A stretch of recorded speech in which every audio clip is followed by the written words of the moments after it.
भारत से सिर्फ अंग्रेजों को नहीं भगाना है, अंग्रेजियत को भगाना है। हमारे तो क्रांतिकारियों के सामने भी ये विकल्प था। अंग्रेजों ने, आपको मालूम है, ऑफर किया था कि ये जो सत्ता चल रही है इसमें हमारे साथ शामिल हो जाओ, तुम भी लूटो हम भी लूटे। सारे क्रांतिकारियों ने साफ मना किया था कि इस लूट की व्यवस्था में हमें शामिल नहीं होना, हमें संपूर्ण आजादी चाहिए, संपूर्ण स्वराज्य चाहिए। और जिस क्रांतिकारी ने ये बात सबसे पहले कही थी ना, उन्हीं का नाम था नेताजी सुभाष चंद्र बोस। आपको मालूम है उनके जीवन की विडंबना क्या थी? उनको आईसीएस की नौकरी में सेलेक्ट होना पड़ा उनके पिताजी की इच्छा की पूर्ति के लिए। पिताजी चाहते थे कि बेटा मेरा कलेक्टर बने, और बेटे को बार बार वो ताना मारते थे कि तू बन नहीं सकता, तेरी होशियारी कम है, तेरे पास तैयारी नहीं है, इसलिए बहाना बनाता रहता है। तो बेटे ने अपनी पात्रता सिद्ध करने के लिए परीक्षा दी आईसीएस की, और उस जमाने में आईसीएस की परीक्षा देने के लिए 4-4 साल लोग पढ़ाई करते थे। नेताजी सुभाष चंद्र बोस ने सिर्फ 7 महीने पढ़ाई की थी, और उतनी पढ़ाई में उन्होंने आईसीएस के टॉपर की लिस्ट में 4थी पोजीशन पाई थी।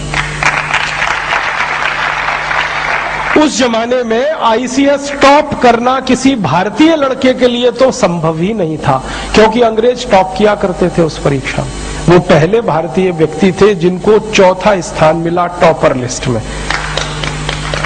बड़ी मजेदार घटना है, वो लंदन गए थे, कैम्ब्रिज यूनिवर्सिटी में एडमिशन होके आईसीएस में बैठे थे। तो जिस दिन रिजल्ट आया ना, तो उनके सहयोगी गए थे रिजल्ट देखने के लिए, वो नहीं गए।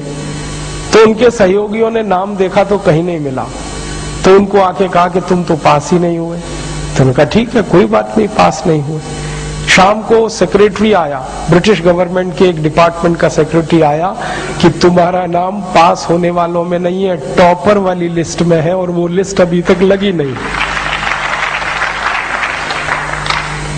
अब सुभाष चंद्र बोस को दुविधा हो गई कि मैं तो आईसीएस हो गया, अब मुझे कलेक्टर होना पड़ेगा, कलेक्टर माने लूटना पड़ेगा, लूट का कुछ हिस्सा अंग्रेजों को देना पड़ेगा। तो उनके मन में ये घमासान शुरू हुआ कि मैं इस लूट में शामिल हो जाऊं या लूट की व्यवस्था के बाहर निकलकर देश के लिए काम करूं। अंत में उनके दिल ने कहा कि तुमको तो लूट में शामिल होना नहीं है, क्योंकि तुम्हारा जन्म इसके लिए हुआ नहीं है। उन्होंने नौकरी को रिजाइन किया। जब उन्होंने इस्तीफा लिखा था तो ब्रिटिश सिस्टम में हड़कंप मच गया था, क्योंकि भारत में कई लड़के पहले आईसीएस बन चुके थे, किसी में हिम्मत नहीं हुई थी इस्तीफा देने की। उन्होंने दिया, और इस्तीफे में जब उन्होंने लिखा तो यही लिखा था कि इस तंत्र में मैं शामिल इसलिए नहीं हो सकता कि मेरी भारत माता की लूट के लिए ये तंत्र बना है, और मैं मेरे देश को लूटूं ये मेरा दिल मुझे गवाही नहीं देता, मैं इसलिए छोड़ रहा हूं। रिजाइन किया, बोरिया बिस्तर समेट के भारत वापस आ गए। पिताजी के दिल पर वज्रपात हो गया कि बेटे ने आईसीएस को लात मार दी। तो बेटे ने पिता को समझाया कि इस नौकरी में तो मैं लात ही मारूंगा हर बार, जब तक भारत को लूटने की व्यवस्था ये करेगा तंत्र, तब तक मैं इसमें शामिल नहीं हो सकता।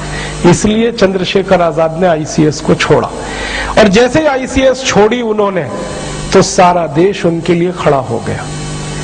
जब वो लंदन से वापस आए थे ना, उस समय पानी के जहाज चला करते थे, बंबई में उतरे थे, जो हुजूम बंबई में निकला था, गजब के लोग थे वो। तो उन्होंने उसी दिन कह दिया था कि अब तो भारत आजाद हो जाएगा। क्यों? जब मुझे समर्थन देने के लिए इतने लोग भारत में हैं, तो मैं जब गांव-गांव जाऊंगा तो कितने लोग खड़े हो जाएंगे। उसी कॉन्फिडेंस से, उसी आश्वासन पर उन्होंने आजाद हिंद फौज का गठन किया था, वो भी भारत से बाहर जाके। और जब फौज बनाई थी तो माताओं ने अपने मंगल सूत्र उतार के उनको दान किए थे। एक माँ उनके पास आई थी अपने अंधे बेटे को लेके कि इसको फौज में ले लो। तो उन्होंने कहा इसको तो दिखाई नहीं देता। तो बेटे ने क्या कहा कि दिखाई तो नहीं देता, लेकिन आपकी फौज में आ जाऊंगा तो दुश्मन की एक गोली तो कम कर ही दूंगा।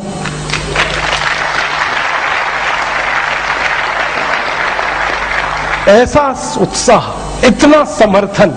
तो मुझे तो यही भरोसा होता है कि उस जमाने में अगर इतना उत्साह और समर्थन मिला देश के क्रांतिकारियों को, तो आज क्यों नहीं मिलेगा, जरूर मिलेगा।